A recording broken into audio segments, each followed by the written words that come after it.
Salut à tous, ici Kirax pour la chaîne Cryo Gaming et on se retrouve aujourd'hui pour une nouvelle série sur Kerbal Space Program. Alors aujourd'hui, c'est le premier épisode d'une nouvelle série qui sera un peu la base de la chaîne avec le let's play sur TF2 de The Mask. Donc on va appeler la série Kirax Plays KSP. Et donc cette série en fait, on va jouer sur un mode carrière, tout au long d'un mode carrière, et le but justement ça va être de jouer en normal et de compléter l'arbre des technologies, mais aussi d'essayer de faire d'atterrir sur un maximum de planètes. Alors je vous présente le jeu. KSP est développé par Squad. C'est un jeu indé.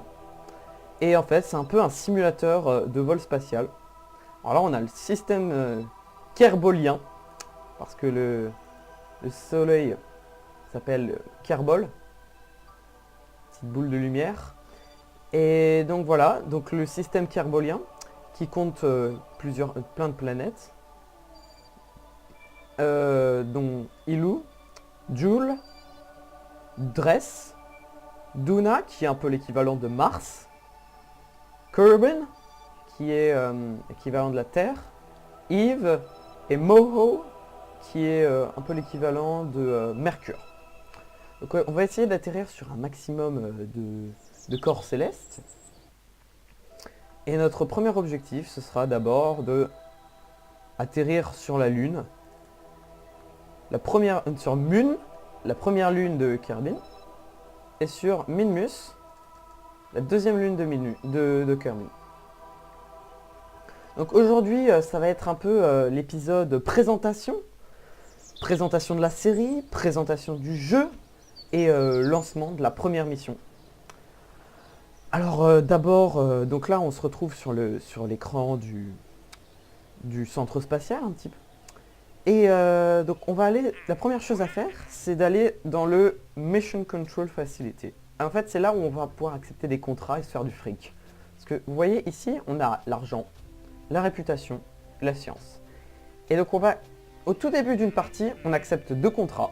C'est le premier, lancer un nouveau vaisseau, et le deuxième, arriver à 5000 mètres d'altitude.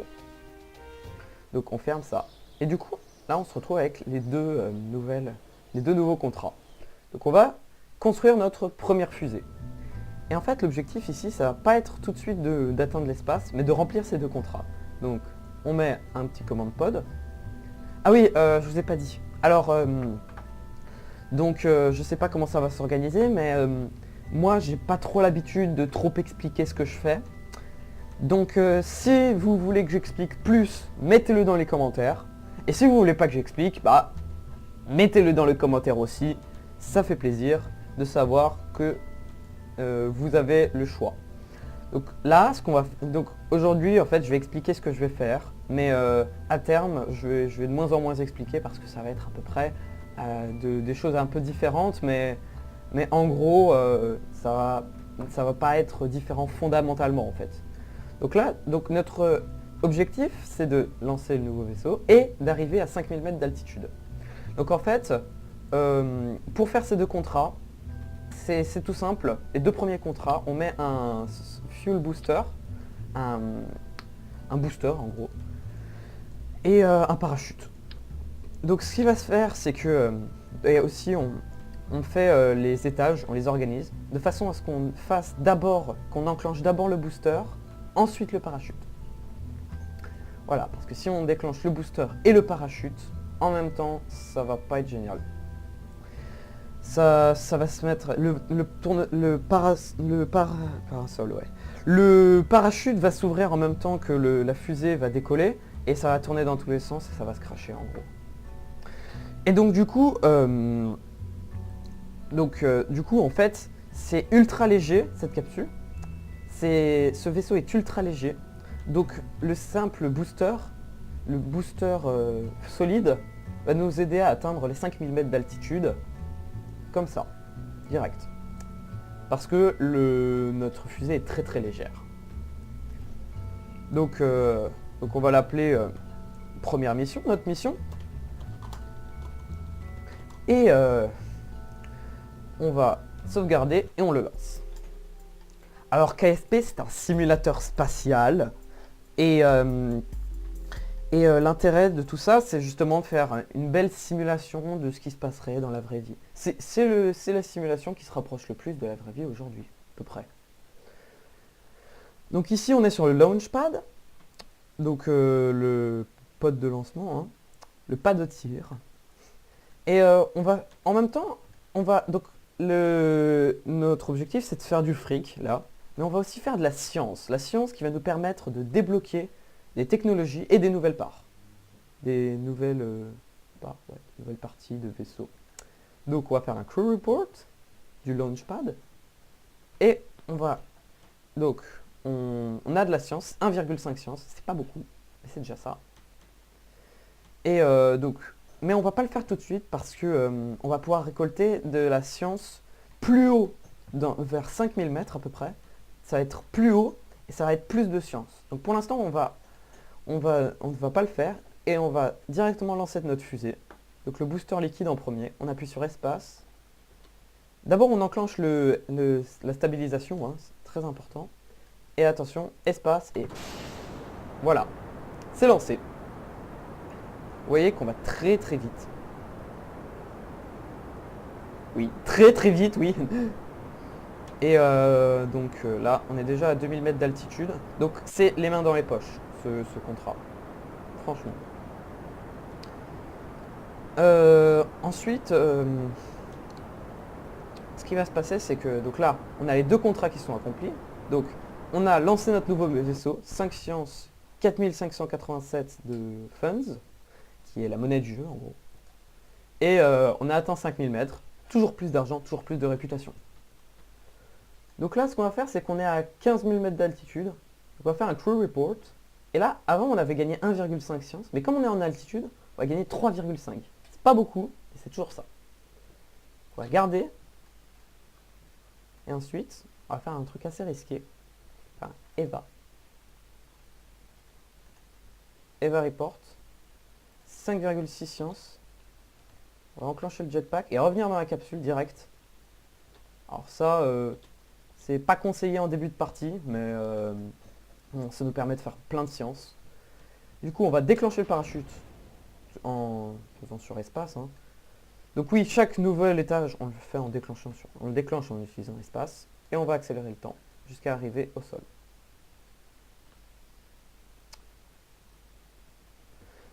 Voilà, bon, on va atterrir sur le Kerbal Space Center. Mais on va pas atterrir directement sur le launchpad parce que la fusée, quand on l'a lancée, on n'était pas super droite et tout. Et on va remettre le temps normal à peu près 500 mètres d'altitude. Pourquoi? Parce que à 500 mètres d'altitude, on a le parachute qui s'ouvre, mais avec l'accélération du temps, le parachute devient buggé. Et à 500 mètres d'altitude, parfois, il s'ouvre, mais il s'ouvre pas vraiment. Mais voilà, donc il faut toujours remettre une fois le temps dès qu'on arrive près de 500 mètres. Et puis là, on va attendre d'atterrir doucement sur notre beau centre spatial. Et on va enlever la stabilisation, parce que mine de rien, ça nous utilise de l'électricité. Et puis voilà quoi. Donc on a accompli nos deux contrats, on a réussi notre objectif. Et là, on va retourner dans notre beau centre spatial avec notre Kerbonaut sain et sauf et un booster qui va exploser. Voilà. Donc maintenant qu'on est sur le Kerbal Space Center, ce qu'on peut faire, c'est que on peut récupérer le vaisseau. Ou bien, moi ce que j'aime bien faire, c'est que on va récupérer encore plus de science. Donc là, si je fais clic droit, on peut voir Crew Report ou Review Report, c'est-à-dire faire un crew report et voir ce qu'on a fait comme crew report. Le problème, c'est que si on fait le crew report, il nous demande si on veut effacer le crew report de tout à l'heure. Donc on ne va pas le faire parce qu'il nous a coûté énormément de science. Donc ce qu'on va faire, c'est qu'on va faire EVA, et on va faire clic droit sur la capsule, prendre toutes les données. Et là, ce qu'on va faire, c'est que on arrive ici, on fait un EVA report, on va prendre un échantillon de la surface, et on revient à l'intérieur. Et maintenant, le crew report, on l'a pris, mais maintenant c'est de la data, c'est des données enregistrées. Donc on peut refaire un crew report, 1,5 science, c'est toujours ça de données. Et là, on revient au Space Center. Donc là, l'une des parties les plus importantes du jeu, hein, c'est quand on a terminé la mission, c'est le sommaire de mission. Donc on a gagné 27 sciences, plus les 5 sciences qu'on avait pour le contrat. Donc on a 32 sciences au total.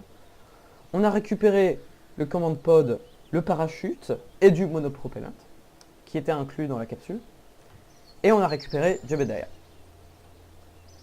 Voilà, on a 32 sciences, et ce qu'on va faire, c'est qu'on va tout de suite les dépenser pour débloquer des technologies. Comme du coup Basic Rocketry, qui est la technologie de base. Et donc là, on en reste 27 sciences, et on a 3 nœuds de sciences à débloquer. Donc en fait, c'est un peu un dilemme, parce qu'on a les meilleurs moteurs et les meilleurs boosters. On a plus de contrôle, et on a aussi un moteur plus équilibré et moins puissant et plus efficace, des nouveaux parachutes et de quoi atterrir. Alors moi, ce que je vais faire, c'est que je vais débloquer celui-là, pour la bonne et simple raison que cette part est juste essentielle. Oups, sur le micro. Et cette partie-là, elle va nous servir à accrocher comment dire, d'autres choses sur le côté de la fusée. Alors je vais vous montrer ça tout de suite. Ce qu'on va faire, c'est qu'on va retourner au contrat. Et là, on a des nouveaux contrats qui se sont débloqués parce qu'on a déjà fait les 2 autres. Donc on a le choix entre tester un parachute, tester un fuel booster ou tester un découpleur quand on est sur Kerbin. Alors celle-là, c'est test quelque chose landed at Kerbin, c'est-à-dire quand on est sur Kerbin. C'est les plus simples, pourquoi? Parce que si on met juste le fusée et que avant de lancer on fait le test, bah c'est bon, c'est gagné. On n'a pas besoin d'aller très haut dans l'espace, à certaines vitesses et tout. Donc ce qu'on va faire d'abord, c'est que là, notre première vraie mission, on va faire le lancement de la première vraie mission. Voilà, la présentation c'est terminé. On va faire notre première mission qui va être de faire la première orbite autour de Kerbin. Challenge accepted. Donc là, j'ai accepté 3 contrats. Donc, arriver à 22 000 mètres, échapper de l'atmosphère, donc aller dans l'espace en gros. On va gagner 15 sciences et faire une orbite autour de Kerbin. Donc on est déjà dans l'espace en gros. C'est tourner autour de Kerbin, mais à plus de 70 000 mètres, donc c'est-à-dire au-dessus de l'atmosphère. Et on gagne 30 sciences, plein de funds, et voilà. Donc c'est ce qu'on va faire. Et on va designer une fusée qui va être là pour ça. Donc là, pour l'instant, on avait 2 étages. On active les moteurs et on active les parachutes. Jusque là, tout va bien. Maintenant, on va faire une nouvelle fusée. Donc toujours le command pod pour avoir notre petit corbeau à l'intérieur. On va aussi lui mettre le parachute parce que c'est essentiel, on ne veut pas le tuer. Et on veut récupérer la science surtout. Et là, ce qu'on va faire, c'est qu'on va utiliser les fuel tanks, les moteurs à essence. Parce que là, l'essence était un peu solide. Le propulseur était solide. Donc on ne pouvait pas contrôler à quelle vitesse ça allait. Donc on faisait espace, et là ça envoie tout pendant une certaine durée, et après ça s'éteint, plus rien, on ne peut plus rien faire. Avec les moteurs à essence, on peut régler à quelle vitesse on va, comme normalement. Mais c'est un peu moins puissant et tout. Mais on peut contrôler. Donc ce qu'on va faire, c'est qu'on va faire une belle fusée qui va faire une orbite autour de Kerbin en utilisant les boosters à fuel et les moteurs liquides. on va mettre un moteur, un réservoir, un moteur, et, chose nouvelle, un découpleur. Le découpleur, à quoi est-ce qu'il va servir? Il va nous servir à détacher les parties qui ne servent à rien. En gros pour atterrir ou pour continuer la mission, hein. Parce que c'est de la masse en plus et tout.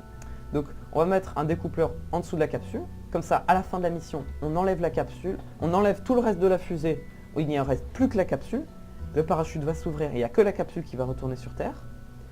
Ensuite, donc là j'ai mis un moteur et un réservoir d'essence pour pouvoir faire l'orbite autour de Kerbin. Et je mets un découpleur en dessous, parce qu'en dessous, on va mettre la plus grosse partie de la fusée. Celle qui va nous permettre d'aller très haut en altitude. Généralement, je fais un petit truc comme ça. Un moteur ici. Et on va utiliser les radial découpleurs. Donc j'en mets 4. D'ailleurs, non, il faut que je rajoute un fuel tank. Voilà. Il n'y a jamais trop de fuel, hein. Je vais même en rajouter un peu plus ici. Il n'y a jamais trop d'essence dans une fusée. Et puis il nous restera de l'essence en rab qu'on va pouvoir récupérer, hein. Ah non, on va pas pouvoir récupérer puisqu'on récupérera que la capsule. Bon, elle m'a l'air un peu grosse cette fusée, donc finalement je vais enlever ça. Ça, je pense que ça va être vraiment suffisant. Parce qu'en plus on va rajouter 4 boosters, comme ça. Donc voilà.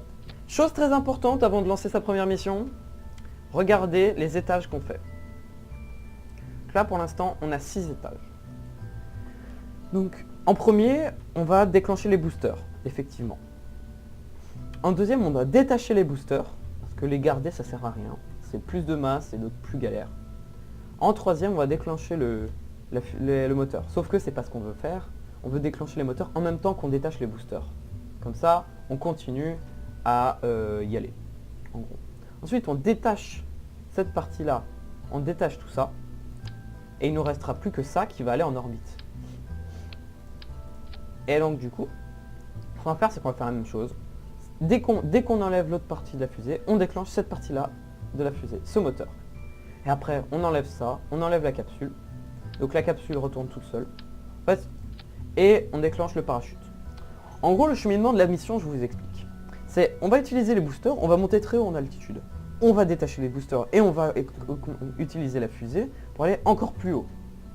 Et puis là, on va enlever tout ça. Et on va utiliser cette partie-là de la fusée, juste cette petite fusée-là, pour faire l'orbite autour de Kerbin. Voilà, c'est aussi simple que ça. Et après, dès qu'on est en orbite autour de Kerbin, donc on va ralentir un maximum pour retomber sur Terre. Et dès qu'il n'y a plus de distance dedans, eh ben on détache la capsule qui va de toute façon retourner sur Kerbin. Et avec ça, on va accomplir nos 3 contrats.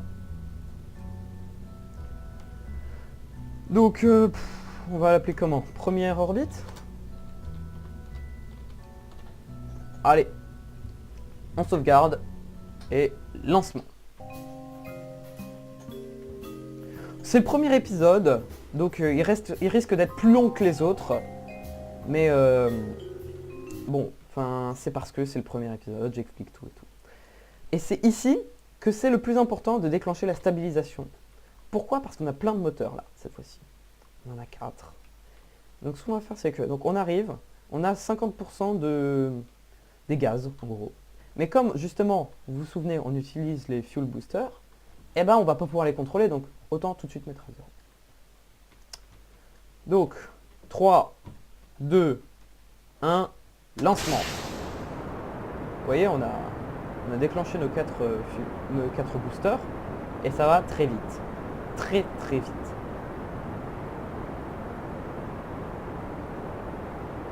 Ce qu'on va faire, c'est qu'on on les contrôle pas, mais on va quand même augmenter la vitesse au cas où. Comme ça, dès qu'on enlève les boosters, on a direct le moteur qui s'allume et direct le maximum de puissance. On attend que ça finisse. On détache et ça envoie direct notre fuel engine. Donc là, on arrive à 10 000 mètres. À 10 000 mètres, ce qu'on va faire, c'est qu'on va s'incliner pour profiter du fait que Kerbin tourne sur elle-même. Et en fait, comme ça va tourner en dessous de nous, dans la direction opposée à la nôtre, du coup, on va aller plus vite artificiellement en fait. Ce sera plus simple de faire l'orbite. Donc là, on va aller sur la orbit map et on va voir l'apoapsis, qui est le point le plus haut où on va, où on peut aller quoi. Si on coupe les gaz là, si on coupe les gaz tout de suite, on va arriver à 20 000 mètres maximum. Donc là, on va attendre que l'apoapsis arrive à 100 000 mètres. Bon, vous voyez, on est large en fuel. Il nous reste un conteneur et demi, en gros, un réservoir et demi. Donc on a largement le temps d'arriver à 100 000. Au pire, ce qu'on fait, c'est que si on n'a pas assez, si on se rend compte qu'on n'a pas assez, on va utiliser cet étage-là, parce qu'il y a dans cet étage-là, il y en a même un peu trop pour aller en orbite. On a donc là 45 000 mètres. On va attendre d'être à 100 000, en gros.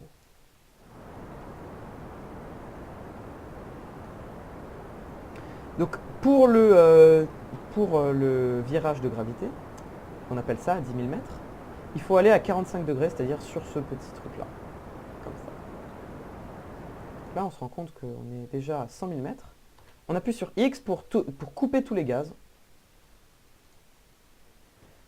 Et on voit qu'il nous reste presque rien dans cet étage-là, mais qu'on va pouvoir l'utiliser quand même. Mais après, on va déclencher cet étage-là, utiliser ce moteur ici, qui est caché, hein, et ça. Donc, aussi, vous voyez, il y a des petits marqueurs sur la navball. Donc déjà, on est arrivé à 22 000 mètres. Voilà. Et là, on va pouvoir sortir de l'atmosphère à 70 000 mètres. On va voir le nouveau contrat accompli. Donc, il y a des marqueurs sur la navball. Il y a Prograde, qui est le petit truc là, comme ça, comme sur les avions.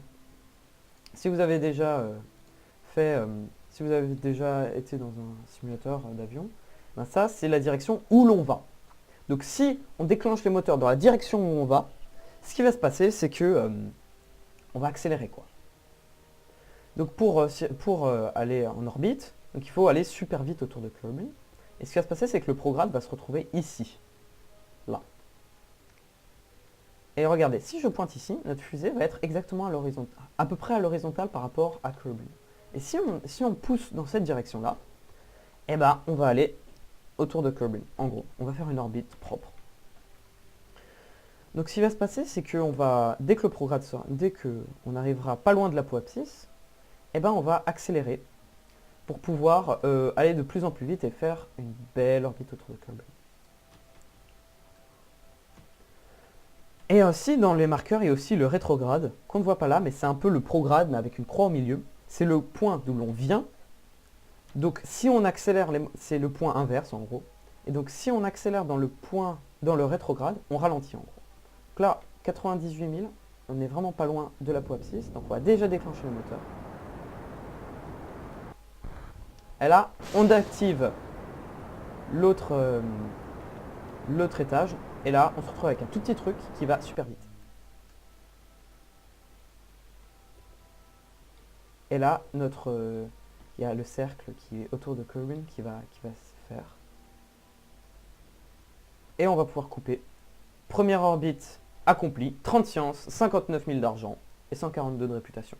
On a plein de fric, plein de sciences, on va pouvoir se faire plein de technologies et de fusées, de nouvelles fusées. Et là, en fait, pour pouvoir freiner et retourner sur Kerbin, on voit qu'il nous reste 3 tonnes de fuel. Donc ce qui va se passer, c'est que là, on va arriver à l'apoapsis, le point le plus haut, qui est un peu celui où on est le moins attiré par la gravité, parce que loi de la gravitation universelle. Et donc on va aller dans le rétrograde, pour pouvoir pousser le périapsis, qui est le point le plus bas où on est, autour d'une planète, pour pouvoir le mettre en dessous de 70 000 mètres, donc en dessous de l'atmosphère, dans l'atmosphère. Et l'atmosphère va nous freiner, et on va pouvoir atterrir sur Kerbin. Mais en fait, ce qu'on va faire, c'est qu'on va arriver à l'apoapsis. Et on va diminuer de sorte à ce qu'on rentre direct dans la planète. Donc là, je vais pouvoir m'orienter directement vers le rétrograde. Voilà, c'est le prograde avec une petite croix. Bon, je peux même le faire tout de suite, mais je préfère attendre d'être à l'apoapsis. Ah oui, vous pouvez aussi remarquer que mon orbite n'est pas parfaite. Que je suis à 194 000 mètres ici et 79 000 mètres ici. C'est-à-dire que en fait, c'est parce que j'ai fait une manœuvre qui n'était pas super précise.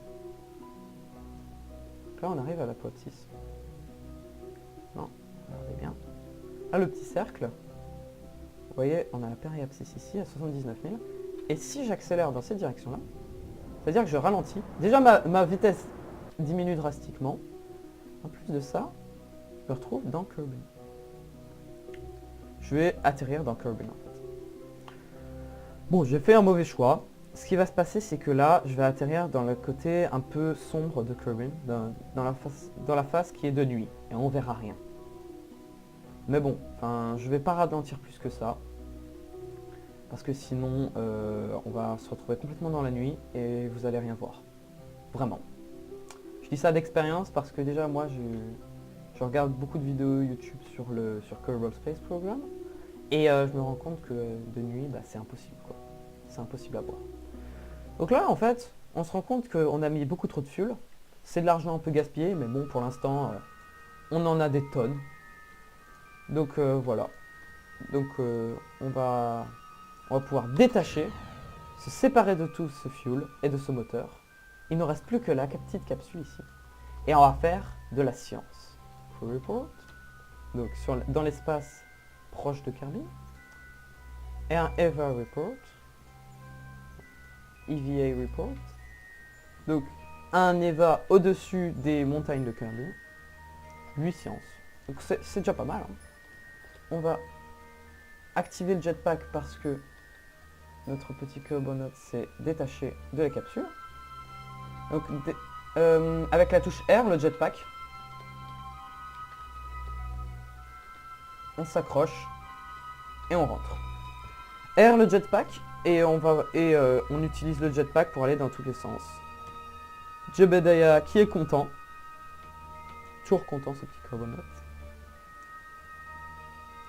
Et puis on va ouvrir le parachute et on va accélérer le temps d'arriver dans l'atmosphère déjà.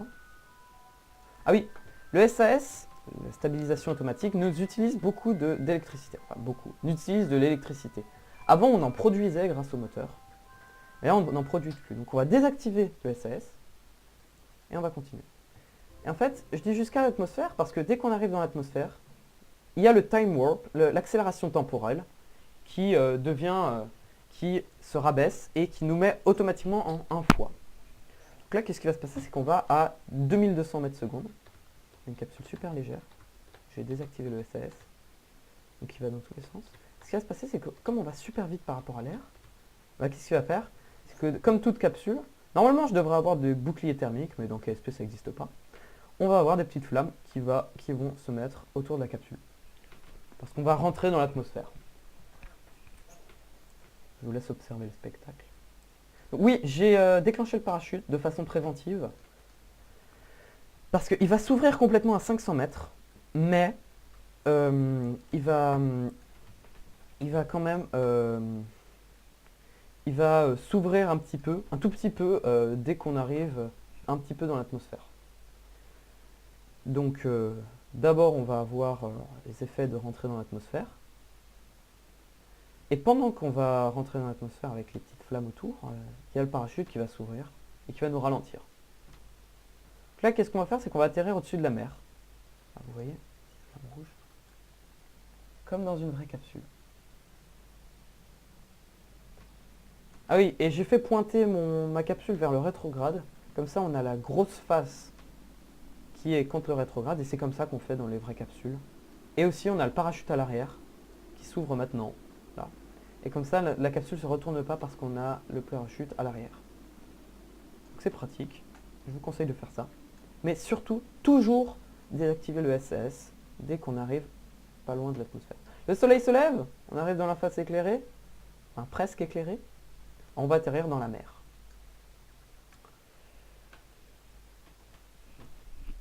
Donc là, bon, on est à 500 mètres secondes, on est tiré par le parachute, donc on va automatiquement s'orienter vers vers la verticale. Vous voyez, ça glisse lentement, ça glisse. Ça va être bientôt le jour. On va accélérer un petit peu, on va aider le jour à se lever. Et on va attendre jusqu'à 500 mètres. 6000, 5000, 4000, 3000, 2000, 1000.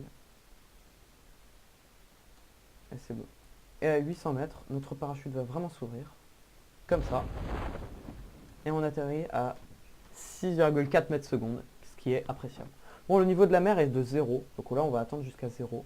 Mais toujours pareil, le time warp est buggé. Il peut faire bugger des parties de vaisseau. Donc ce qui se passe, c'est que si on time warp jusqu'à ce qu'on touche le sol, ça peut exploser. On sait pas pourquoi. Mais bon, ça m'est arrivé, donc voilà. Donc je time warp jusqu'à ce qu'on arrive à 50 mètres. Et on arrive dans l'eau. On se retourne, et puis voilà. Et donc on va appeler les petits Kerbal du Kerbal Space Center pour nous récupérer. Et voilà, on a réussi notre première mission, qui est quand même de faire une orbite autour de Kerbin. Donc là, vous voyez la réputation bien dans le vert, et 77 sciences. Donc on a trouvé un crew report, un EVA report de l'espace, et un vaisseau qui est allé en orbite autour de Kerbin. Donc 77 sciences en tout, parce que 23 plus 23 de ce qu'on a fait comme science, plus ce qu'on avait déjà, plus ce qu'on a gagné grâce au contrat. On a récupéré le command pod, le parachute, le monopropellant qui était dans le command pod, et on a récupéré Jebediah. On va tout de suite aller dans l'arbre des technologies, on va débloquer les 2 dernières technologies qui nous restent à débloquer, et il nous reste 42 sciences, où il nous reste cette technologie-là, Advanced Rocketry, qui coûte 45 sciences, donc on peut pas les débloquer. Et on a toutes les autres, qui nous coûtent 45 sciences aussi, dont celle-ci, qui est la plus importante de tous, à mon avis, qui nous permet d'avoir des trucs de science, mais un truc de science qui va nous donner le plus de science après le... C'est Materials Bay, c'est un peu... On va tester des échantillons de ce qu'on a trouvé sur Terre, pour voir comment ils réagissent dans l'espace. Et ça, c'est ce qui va nous rapporter le plus de science après l'échantillon de surface. On a débloqué un moteur économe, des nouveaux parachutes, des winglets et un truc qui fait joli. Parce que Nose Cone, normalement, ça pourrait être plus aérodynamique, mais c'est une blague parce que dans KSP, le modèle aérodynamique, il est pourri. Mais on a surtout débloqué les gros moteurs, les gros boosters. Et on avait aussi un petit truc de science que j'ai oublié d'utiliser, mais ça c'est fait exprès, parce que le prochain épisode, on va se focaliser sur la science. Allez, c'était Kirax pour la chaîne Cryo Gaming. À la prochaine. Et rendez-vous au prochain épisode. Allez, ciao, ciao.